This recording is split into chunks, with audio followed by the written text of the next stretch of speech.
दोस्तों नमस्ते प्रणाम। तो कैसे हैं आप लोग? आई होप आप सब बहुत अच्छे होंगे। दोस्तों चलिए एक और कहानी हम आपको सुनाते हैं। कहानी का शीर्षक है गजराज व मूसकराज। दोस्तों इसके पहले कि हम आपको कहानी सुनाएं, आप हमारे चैनल को सब्सक्राइब करें, वीडियो को एक लाइक जरूर करें। तो चलिए शुरू करते हैं गजराज व मूसकराज कहानी। प्राचीन काल में एक नदी के किनारे बसा नगर व्यापार का केंद्र था। फिर आए उस नगर के बुरे दिन, जब एक वर्ष भारी वर्षा हुई। नदी में अपना रास्ता बदल दिया।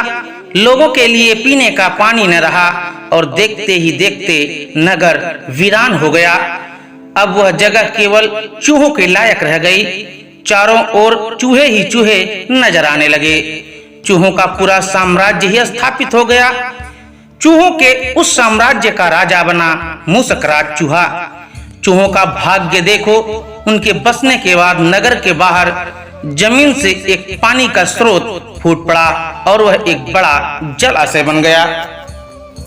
नगर से आते ही कुछ दूर घना जंगल था।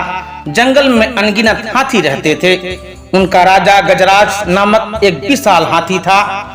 उस जंगल क्षेत्र में भयानक सूखा पड़ा। जीव जंतु पानी की तलाश में इधर उधर मारे मारे फिरने लगे। भारी भरकम शरीर वाले हाथियों की तो दुर्दशा हो गई। हाथियों के बच्चे प्यास से व्याकुल होकर चिल्लाने व दम तोड़ने लगे। गजराज खुद सूखे की समस्या से चिंतित थे और हाथियों का कष्ट जानता था। एक दिन गजराज की मित्र चील ने आकर खबर दी कि खंडहर बने नगर के दूसरी ओर एक जलाशय है। गजराज ने सबको तुरंत उस जलाशय की ओर चलने का आदेश दिया। सैकड़ों हाथी प्यास बुझाने डोलते हुए चल पड़े। जलाशय तक पहुंचने के लिए उन्हें खंडहर बने नगर के बीच से गुजरना पड़ा। हाथियों के राजा हाथियों के हजारों पैर चूहों को रौंदते हुए निकल गए। हजारों चूहे मारे गए। खंडहर नगर की सड़कें चूहों के खून मांस से कीचड़ से लथपथ हो गईं। मुसीबत यहीं खत्म नहीं हुई। हाथियों का दल फिर उसी रास्ते से लौटा। हाथी रोज उसी मार्ग से पानी पीने जाने लगे। काफी सोचने विचारने के बाद मूसकराज के मंत्रियों ने कहा, महाराज आपको ही जाकर गजराज से बात करनी चाहिए। वह दयालु हाथी है। मूसकराज हाथियों के वन में गया। एक बड़े पेड़ के नीचे गजराज खड़ा था। मूसकराज उसके सामने के बड़े पत्थर के ऊपर चढ़ा और गजराज को नमस्कार करके बोला। गजराज को मूसकराज का नमस्कार। हे महान हाथी, मैं निवेदन करना चाहता हूँ। आवाज गजराज के कानों तक नहीं पहुँच रही थी। दयालु गजराज उसकी बात सुनने के लिए नीचे बैठ गया और अपना एक कान पत्थर पर चढ़े मूसकराज के निकट ले जाकर बोला, नन्हे मियाँ आप कुछ कह रहे थे, कृपया फिर से कहिए। मूसकराज बोला, हे गजराज, मुझे चूहा कहते हैं। हम बड़ी संख्या में खंडहर बनी नगरी में रहते हैं। मैं उनका मूसकराज हूँ। आपके हाथी रोज जलाशय तक जाने के लिए नगरी के बीच से गुजरते हैं। हर बार उनके पैरों तले कुचले जाकर हजारों चूहे मरते हैं। यह मूसक संहार बंद न हुआ तो हम तो नष्ट हो जाएंगे। गजराज ने दुख भरे स्वर में कहा, मूसकराज आपकी बात सुन मुझे बहुत शोक हुआ है। हमें ज्ञान ही नहीं था कि हम इतना अनर्थ कर रहे हैं। हम नया रास्ता ढूंढ लेंगे। मूसकराज कृतज्ञता भरे स्वर में बोला, गजराज आपने मुझ जैसे छोटे जीव की बात ध्यान से सुनी। आपका तहे दिल से शुक्रिया, धन्यवाद। गजराज कभी हमारी जरूरत पड़े तो जरूर याद करिएगा। गजराज ने सोचा कि यह नन्हा जीव हमारे किसी काम क्या आएगा, सो उसने केवल मुस्कुराकर मूसकराज को विदा किया।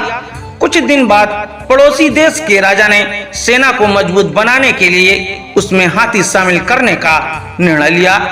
राजा के लोग हाथी पकड़ने आए।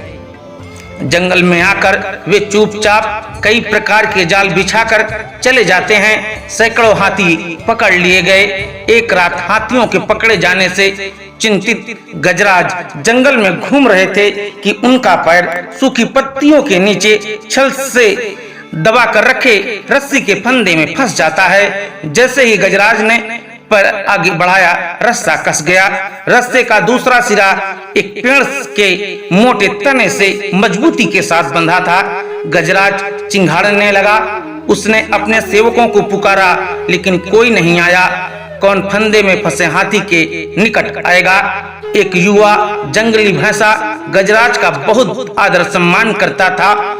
जब वह भैंसा छोटा था तो एक बार वह एक गड्ढे में जा गिरा था। उसकी चिल्लाहट सुनकर गजराज ने उसकी जान बचाई थी। चिंगाड़ सुनकर वह दौड़ा और फंदे में फंसे गजराज के पास पहुंचा। गजराज की हालत देख उसे बहुत धक्का लगा। वह चीखा, यह कैसा अन्याय है गजराज, बताइए क्या करूं? मैं आपको छुड़ाने के लिए अपनी जान भी दे सकता हूं। गजराज बोले, बेटा तुम बस दौड़कर खंडहर नगरी जाओ और चूहे के राजा मूसक राजा को सारा हाल बताना। उससे कहना कि मेरी सारी आस टूट चुकी है। भैंसा अपनी पूरी शक्ति से दौड़ा दौड़ा मूसक राज के पास गया और सारी बात बताई। मूसक राज तुरंत अपने 20 सैनिकों के साथ भैंसे की पीठ पर बैठा और वो शीघ्र गजराज के पास पहुंचे। चूहे भैंसे की पीठ पर से कूदकर फंदे की रस्सी कुतरने लगे। कुछ ही देर में फंदे की रस्सी कट गई। वह गजराज आजाद हो गए। दोस्तों, इस कहानी से हमें यह सीख मिलती है कि आपसी सद्भाव व प्रेम सदा एक दूसरे के कष्टों को हर लेती हैं, दूर कर देती हैं। कहानी अगर आपको अच्छी लगी हो तो आप हमारे चैनल को जरूर सब्सक्राइब करें और इस कहानी को अपने दोस्तों को भी शेयर अवश्य करें।